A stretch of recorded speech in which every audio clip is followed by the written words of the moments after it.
Everyone, চলে এলাম ছোট্ট একটা ভিডিও নিয়ে। আশা করি ভিডিওটা ভালো লাগবে।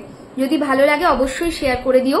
কালকে কিন্তু খুবই ইম্পর্টেন্ট একটা দিন, মনে রেখো। কেন? কালকে সোমবতী অমাবস্যা, সোমবারে পড়েছে, ফলহারিণী অমাবস্যা, অ্যান্ড অলসো কালকে আমাদের বটসাবিত্রীর ব্রত কথা দিন, প্লাস বটসাবিত্রীর পুজোর দিন, প্লাস কালকে অনেক জায়গাতেই শনি জয়ন্তী হিসেবে পালন করা হয়।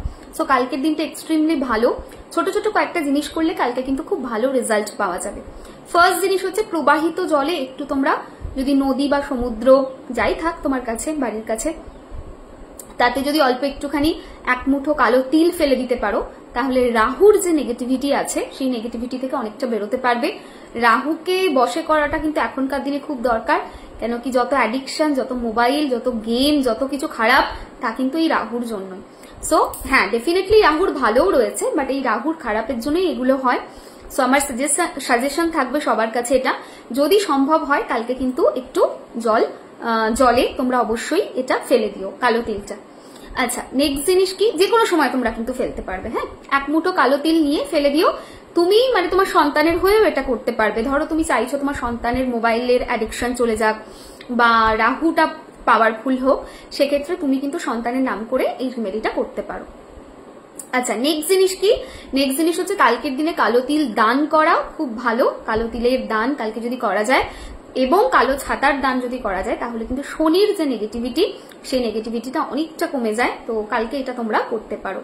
আচ্ছা, নেক্সট জিনিস কি, কালকের দিনটাতে কিন্তু সোমবতী, তো সোমবতী অমাবস্যা, কালকে শিবের পুজো খুব ভালো মানা হয়। কালো তিল মাথায় দিয়ে ভগবান শিবশম্ভুর মাথায় জল ঢেলো এবং ওম নমঃ শিবায় মন্ত্রের জাপ তোমরা করতে পারো। কালো তিল দিয়ে সোমবতী অমাবস্যায় ভগবান যিনি শিবশম্ভু আছেন ওনাকে যদি পুজো করা যায়, তাহলে কিন্তু ভীষণ ভালো রেজাল্ট পাওয়া যায়। আচ্ছা, কালকের দিনে দুটো গাছের পুজো খুব ভালো, এক হচ্ছে বট গাছ আর সেকেন্ড হচ্ছে অশ্বত্থ গাছ। সো কালকের দিনে বট গাছের পুজো করতে পারো। কেন কি, বট গাছের তলাতেই তো মা সাবিত্রীকে যমরাজ তার স্বামীর প্রাণ ফিরিয়ে দিয়েছিলেন। সেই জন্য স্বামীর মঙ্গল কামনার্থে কালকে বট গাছের পুজো করা হয়। বট গাছের নিচে একটু প্রদীপ দেওয়া এবং বট গাছে একটু ধূপ দেওয়া, একটুখানি বট গাছের গোড়াতে মিষ্টি রেখে আসা, এগুলোকে ভীষণ ভালো মানা হয়। বলা হয় এতে স্বামীর আয়ু বৃদ্ধি হয় এবং স্বামীর হেলথ, ভাইটালিটি এটা বেটার হতে থাকে। কালকের দিনটা যেহেতু অমাবস্যার দিন এবং সোমবতী অমাবস্যার দিন, সোমবতী অমাবস্যা এমন একটা অমাবস্যা যেখানে ভগবান শিবশম্ভুর পুজো হচ্ছে ম্যান্ডেটরি, অ্যান্ড সেকেন্ড জিনিস যেটা ম্যান্ডেটরি সেটা হচ্ছে অশ্বত্থ গাছের পুজো। সো কালকের দিনে তোমরা অশ্বত্থ গাছের পুজো করে আসতে পারো, ভীষণ ভালো রেজাল্ট পাবে।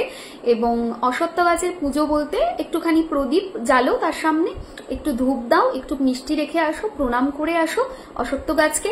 যদি সম্ভব হয় 3টে পরিক্রমাও কিন্তু অশ্বত্থ গাছের চারপাশে করতে পারো, সেটাও কিন্তু ভীষণ ভালো রেজাল্ট দেবে।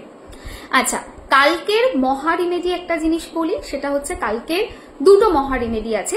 এই ভিডিওটাতে আমি একটা বলছি, এরপরে আরেকটা পার্ট আসবে, সেই ভিডিওটাতে আরেকটা একদম ডিটেলসে থাকবে। সো কালকে যাদের বাড়িতে এরকম হচ্ছে, হেলথ নিয়ে প্রচুর ভুগতে হচ্ছে, মানে বাড়ির সবাই কম বেশি হেলথে ভুগছে, তো কালকে যেটা করতে পারো, গঙ্গা জলের মধ্যে অথবা মুন ওয়াটারের মধ্যে একটু হলুদ গুঁড়ো মিশিয়ে দিও, দিয়ে গোটা বাড়িতে সে জলটা ছিটিও। এটা হলো 1 নাম্বার। হলুদ গুঁড়োটা নতুন কিনে আনতে হবে, কিচেনের ইউজ করা যাবে না। সেকেন্ড জিনিস কি, সেকেন্ড জিনিস হচ্ছে আরেকটা জিনিস, যেটা এই যে যখন ছড়াচ্ছ বাড়িতে, যখন স্প্রিঙ্কল করছো এই জলটা, সেই সময় চ্যান্ট করতে হবে বি সুপ্রিম হু লাভ বি। ঠিক আছে, BEB supreme, SUPREME supreme, HU হু লাভ, LOVE লাভ, BEB। এটা চ্যান্ট করতে করতে গোটা বাড়িতে ছড়াবে। বাড়িতে যত থাকা নেগেটিভিটি সেটা দূর হবে, বাড়িতে যারা থাকে প্রত্যেকের হেলথ বেটার হবে। এটা কিন্তু ভীষণ ভালো হেল্প করে, and not only physical health, mental হেলথের জায়গাও বেটার করবে, রিলেশনশিপের জায়গাও বেটার করবে। সো মাস্ট ডু, এটা অবশ্যই কালকে তোমরা করো। এটা কালকের মহা রেমেডি। নেক্সট আমাদের আজকেই আমি আরেকটা ভিডিও দেব, সেই ভিডিওতে শুনে নিও একটা ডিটেলসে একদম ধামাকাদার একটা ভিডিও আসবে এবং একদম মহা রেমেডি আসবে, সেটা কিন্তু সবাই করো, মিস করো না। আর আজকে এখন ভিডিওতে যে কটা বললাম তার মধ্যে যে কটা পসিবল হয় সে কটাই করো, যদি সব কটা সম্ভব না হয়। সবাই ভালো থেকো, টাটা।